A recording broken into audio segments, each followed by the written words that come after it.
kelihatannya orang kaya, orang berpangkat, namun tidak terhormat begitu.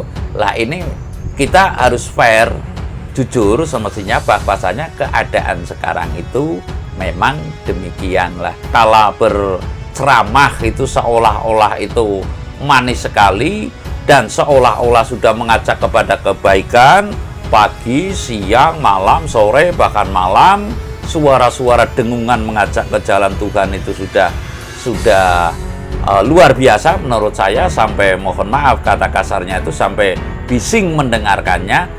Namun kasus nyatanya kehidupan ini powernya seolah-olah tidak ada sama sekali. Lah, mengapa terjadi demikian? Banyaknya hafalan yang tidak mau mengamalkan. Yang saya maksud banyaknya hafalan, terlalu banyak membaca kitab tulis tanpa membaca kitab tulus pada dirinya. Tapi uluk salam mulya atur bagya wis muga nusantara. Hong wilahing jati nuguni ajat-ajat telur Nusantara, tapi uluk salam mulia. Di sela-sela perjalanan kita di muka bumi ini tentunya ada perasaan ya. Perasaan itu kadang-kadang antara hati, pikiran, dan perasaan tumbuk itu ya bercampur, berbaur ya. Kadang berpikir lalu kurang berperasaan, lalu perasaan berpikir lalu kurang berhati dan sebagainya. Jadi yang saya maksud keperimbangan antara pikiran lalu hati dan perasaan semestinya ini berimbang. Lah, lalu ada kata-kata yang kadang hidup itu terasa hampa. Lah, saya akan mengulas kehampaan ini, dan secara kebetulan pula saya sering berdialog ya, kadang berdialog di tengah-tengah para sepuh, para bini sepuh, seolah-olah bumi ini sudah hampa. Seolah-olah bumi dulu papan yang gawat keliwat wingit kepati, papan yang atau tempat yang dulu itu kelihatannya daya mistiknya, daya magisnya itu tinggi, sekarang seolah-olah hampa karena banyaknya lampu, banyaknya apa, seolah-olah gitu hampa. Namun sesungguhnya itu tidak, dan tidak cuma pada buminya saja, kepada kehidupan manusia ini juga sering merasakan kehampaan. Hampa ya, hampa itu ya tidak jelas yang dirasakan, seolah-olah kayak tidak ada bobotnya lah.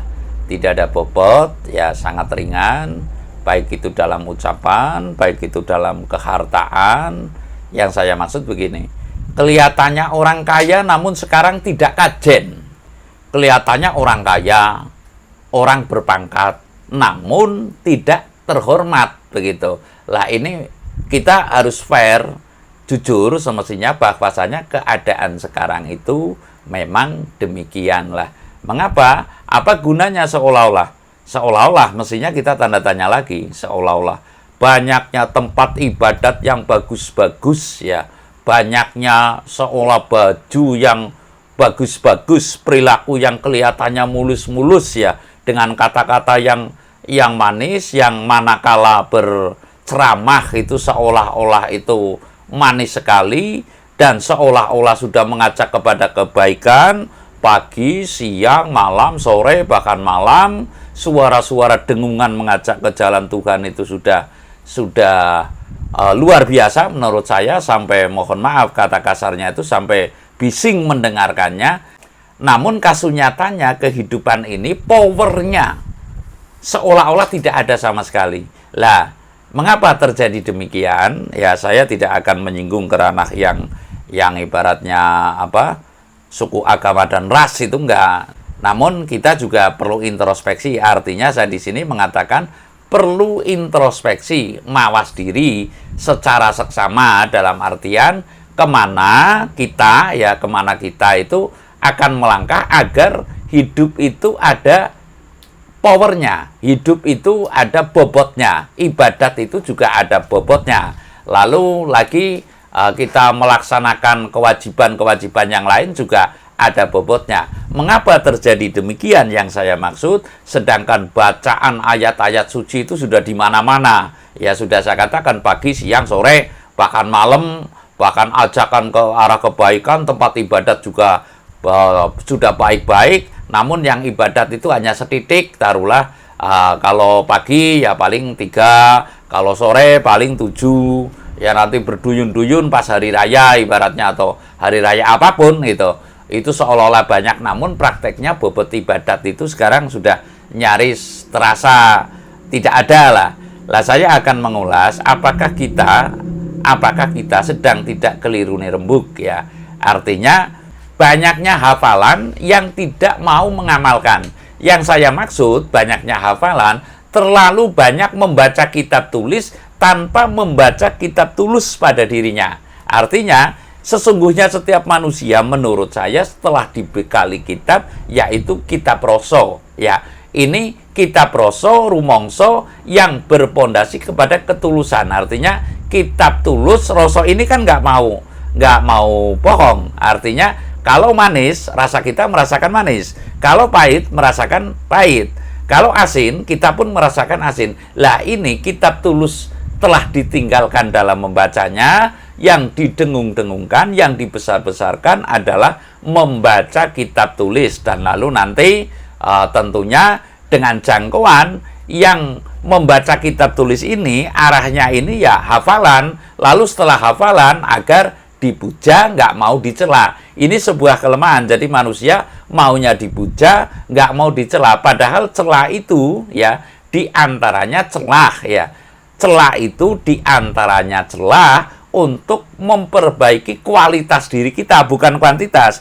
Ketika manusia hanya dipuja-puja saja, niscaya yang didapatkan hanyalah kuantitas atau jumlah, atau ibaratnya ya kuantitas lah. Nggak perlu saya jelaskan lebih jauh. Yang jelas mendapatkannya itu kuantitas, tidak ada kualitasnya. Lah sebab apa? Ngipatke manusia hanya cenderung ngapal ke kitab tulis ya, tanpa ada disertai kitab tulus yang bobotnya ini tentu akan sampai kepada Tuhan dalam peribadatannya. Artinya peribadatan yang sampai kepada Tuhan tidak lain dilandasi dengan ketulusan. Lah dalam hal ini saya akan mengajak bahwasanya saya akan memberi rujukan seyogianya kita tidak hanya membaca kitab-kitab yang tertulis saja, namun kita mesti bisa membaca kitab tulus yang tertera pada diri kita. Jadi pelaksanaan ini niscaya manakala ini dilaksanakan, kita akan kembali bisa menempatkan keramatnya bumi dan keramatnya diri atau disposisi diri di atas bumi ini niscaya akan berfungsi. Namun ketika kita hanya mengejar kitab tulis, lalu kita menghafal-hafalkan sampai dengan selesai, jadi kita hanya menunjuk-nunjukkan lalu memamerkan atau show taruhlah gitu, rasanya kita itu akan sulit untuk bisa menemukan kesejatian. Dalam arti kesejatian, ibadat kita betul-betul ada power, ada kualitas, ada bobot. Lah, manakala kita selamanya akan pembiaran terhadap ketulusan kita, artinya saya mengatakan kali ini niscaya banyak sekali di antara kita, termasuk saya mungkin, meninggalkan ketulusan, namun membaca tulisan saja, tidak membaca ketulusan. Lah, saya memberi rujukan seyogianya kita membaca itu berdasarkan kepada kitab tulus, bukan hanya berdasar kepada kitab tulis. Dengan demikian, niscaya nanti power akan timbul kembali, keramatnya bumi di atas bumi ini, lalu keramatnya diri di atas bumi ini, sehingga kita hidup itu punya bobot, punya power, dan bisa berdampak positif kepada kehidupan kita. Niscaya ya ketika kita hidup di dunia dan ketika kita hidup di alam hidup setelah mati atau alam akhirat ya. Jadi pada prinsipnya mari kita secara seksama dalam membaca kitab tulis yang diimbangi dengan kitab tulus. Saya rasa demikian. Terima kasih.